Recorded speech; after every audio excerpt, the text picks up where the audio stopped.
आदिवासी मुख्यमंत्री है इस राज्य में, फिर भी आदिवासियों को खतरा है।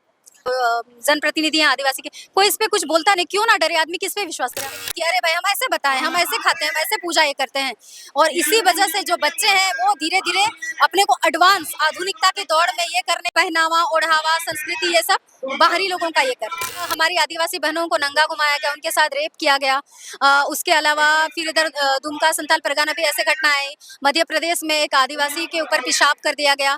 तो फिर उसके बाद हमारी जो माननीय राष्ट्रपति जी हैं उनको इनॉग्रेशन पे ना राम मंदिर पे और ना संसद भवन में बुलाया गया। तो इनको इग्नोर किया जा रहा है, इनके साथ पक्षपात किया जाता है, इनको छोड़ा जा रहा है। आदिवासी का वर्तमान स्थिति क्या है? हाशिए पर है या मजबूत स्थिति में है अभी झारखंड? आदिवासी का रिसेंटली जो स्थिति वो हाशिए पे है, मजबूत तो हम नहीं कहेंगे। कल्चर है, पहनावा ओढ़ावा है, सभी आजकल मतलब विलुप्त होने के कगार पे। आदिवासी भाषा मूलतः मुंडा हो, संथाली हो कुड़ुक हो, ये सब भाषा धीरे धीरे विलुप्त होते जा रहा है। क्या कहें? आदिवासी में बहुत सारे, जब आदिवासी की बात आती है तो मुंडा हो, कुड़ुक, संथाली सभी आते हैं। इसमें से कुछ लोग कहते हैं कि घटवार भी, कुड़मी भी आदिवासी ही है, तो ये लोग आप लोग शामिल करने से इतराते क्यों है? इन लोग का विरोध क्यों करने लग जाते हैं जब कोई एसटी में शामिल होना चाहता है? खबर ये भी आ रही है कि आप गोमिया विधानसभा क्षेत्र से विधायक के लिए चुनाव लड़ रही है, मतलब फाइट कर रहे हैं। अगर विधायक चुन के आ जाते हैं तो आदिवासियों के लिए आप पहला काम क्या करेंगे? जल जंगल जमीन का असली मालिक कौन? तो कहा जाता है कि आदिवासी लोग। और आज 9 अगस्त है और 9 अगस्त को पूरे देश भर में विश्व आदिवासी दिवस मनाया जा रहा है। और विश्व आदिवासी दिवस आज हम लोग धनबाद के बलियापुर क्षेत्र में मनाया जा रहा है। देख सकते हैं कि ये पूरा आदिवासी संथाल समाज और जितने भी आदिवासी समाज है सभी लोग मिलकर के ये प्रोग्राम को ऑर्गेनाइज किए हैं। और हमारे साथ में गोमिया से आए हुए हैं बसंती दीदी है, इनसे जुड़ते हैं और बात करते हैं कि विश्व आदिवासी दिवस मनाने का उद्देश्य क्या है और क्या जिस सपने के साथ में आदिवासी राज्य को बनाया गया था क्या वो उस उद्देश्य पूरा हो पाया? तो सबसे पहले स्वागत है आपका। धन्यवाद। विश्व आदिवासी दिवस मनाने की जरूरत क्यों आ पड़ी? विश्व आदिवासी दिवस मनाने की ये जरूरत पड़ रही है कि हम जितने भी आदिवासी लोग हैं आधुनिकता में या भ्रमित होकर के इधर उधर भटक रहे हैं।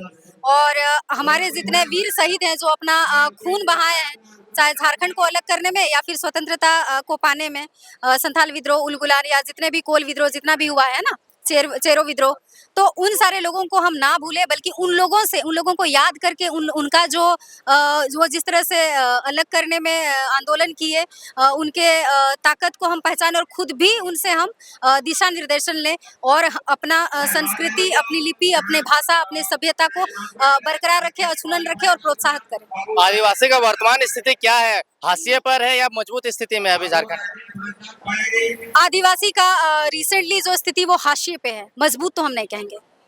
क्यों?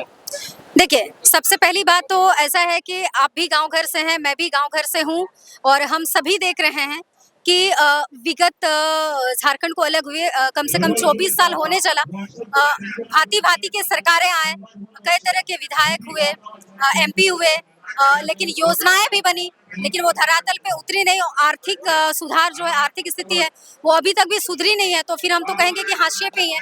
आदिवासी का अगर हम देखें तो जनप्रतिनिधि भी कितने हैं, कुछ परिवारवाद लोग बस हैं। और यहाँ पे ना संपत्ति का विकेंद्रीकरण हो रहा है और ना ही यहाँ पे राजनीति का विकेंद्रीकरण हो रहा है। तो आदिवासी जो है वो बस एक वोट बैंक बन के रह गया। लेकिन लगातार देखा जाता है कि आदिवासी की जितने भी भाषा है, चाहे संस्कृति है, चाहे कल्चर है, पहनावा ओढ़ावा है, सभी आजकल मतलब विलुप्त होने के कगार पे। आदिवासी भाषा मूलतः पढ़ने लिखने वाले छात्र तो बोलते ही नहीं, हिंदी बोलते हैं या तो इंग्लिश बोलते हैं। जो उनका जो जनजातीय भाषा है, चाहे वो मुंडा हो, संथाली हो कुड़ुक हो, ये सब भाषा धीरे धीरे विलुप्त होते जा रहा है। क्या कहें? ये बहुत दयनीय है और ये बहुत शोचनीय है और इस चीज़ का मुझे बहुत दुख है और आप इसके पीछे का वजह जानना चाहते हैं। देखिए, हम ना जैसे झारखंड जब अलग नहीं हुआ था और जब तक दिसोम गुरु शिबू सोरेन जी जब तक महाजन से हम लोग को अलग नहीं किए थे, तब तक हम लोग बंधुआ मजदूर जैसे रहते थे। खुद मैं अपने नाना को देखी थी कि किसी महाजन लोग के यहाँ जहाँ गौशाला होता था उनको खाना वहाँ परोसा जाता था।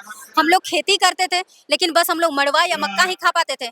जो अनाज होता था वो लोग तौल करके ले जाते थे। तो कहीं ना कहीं हम लोग को हमेशा अबे अरे करके संबोधित किया गया, कभी हम लोगों को सम्मान और इज्जत नहीं मिला।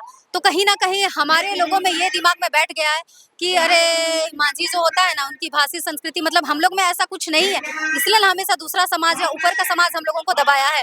और इसी वजह से जब वो बाहर निकलने लगे पढ़ने के लिए बड़े बड़े शहरों में, लोगों का और कल्चर से घुलने मिलने लगे, तो कहीं ना कहीं वो अपना संस्कृति और अपना कल्चर को हे समझने लगे। उनको शर्म आने लगी कि अरे भाई हम ऐसे बताएं, हम ऐसे खाते हैं, हम ऐसे पूजा ये करते हैं। और इसी वजह से जो बच्चे हैं वो धीरे धीरे अपने को एडवांस आधुनिकता के दौड़ में ये करने के लिए वो क्या कर रहे हैं कि वो पहनावा ओढ़ावा संस्कृति ये सब बाहरी लोगों का ये कर रहे हैं। लेकिन पहले जो आदिवासियों का हाल था उसके साथ जो पार्शियलिटी होता था, पार्शियलिटी तो आज भी हो रहा है। मणिपुर वाली घटना देख लीजिए, चाहे दुमका में देख लीजिए, चाहे और भी पूरे देश भर में आदिवासियों के साथ में कहीं ना कहीं आदिवासी होने या छोटे जाति होने का मतलब टैग लगाया जाता है और उस बात को लेकर के ट्रोल वगैरह किया जाता है। मैं इस बात से सहमत हूँ क्योंकि कुछ समय पहले मणिपुर में भी जिस तरह हमारी आदिवासी बहनों को नंगा घुमाया गया, उनके साथ रेप किया गया, उसके अलावा फिर इधर दुमका संथाल परगना भी ऐसे घटनाएं, मध्य प्रदेश में एक आदिवासी के ऊपर पेशाब कर दिया गया। तो फिर उसके बाद हमारी जो माननीय राष्ट्रपति जी हैं उनको इनॉग्रेशन पे ना राम मंदिर पे और ना संसद भवन में बुलाया गया। तो मैं ये बोल रही हूँ कि हमारे जनप्रतिनिधि जितने भी हैं वो लोग भी इसमें कोई लेना देना नहीं रखते, बस अपना वोट बैंक की बस राजनीति करते हैं। जब उनको स्टैंड लेना चाहिए अपना समाज के लिए, अपने लोगों के लिए, तो ऐसा नहीं करते हैं।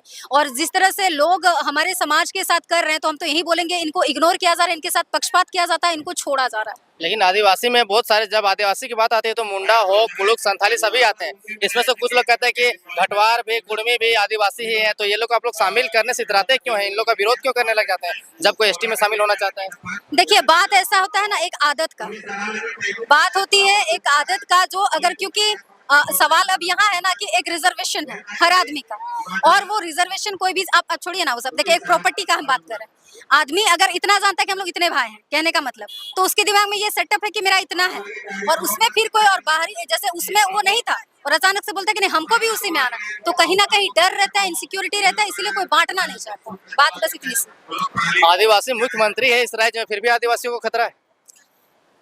देखिए, आदिवासी मुख्यमंत्री हैं, लेकिन इसके बाद भी जैसे संथाल परगना में जिस तरह की बातें हो रही हैं और जिस तरह से उनको इग्नोर किया जा रहा है, जमीन छीना जा रहा है, बहनों के साथ बलात्कार, उनको मारा जा रहा है, तो भी कोई संज्ञान नहीं ले रहा है। वहाँ के जो हमारे विधायक जी हैं या फिर जितने हमारे जो मुख्यमंत्री हैं या जो जनप्रतिनिधि हैं आदिवासी के, कोई इस पे कुछ बोलता नहीं। क्यों ना डरे आदमी, किस पे विश्वास करे, आप बताएं।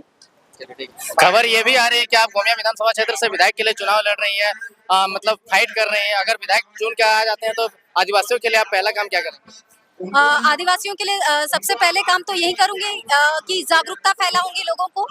जैसे आज देखिएगा हमारे सुप्रीमो जो जेबीकेएसएस के हैं जयराम जी, वो अपने कुर्मी समाज में अपने लोगों को जगाए हैं।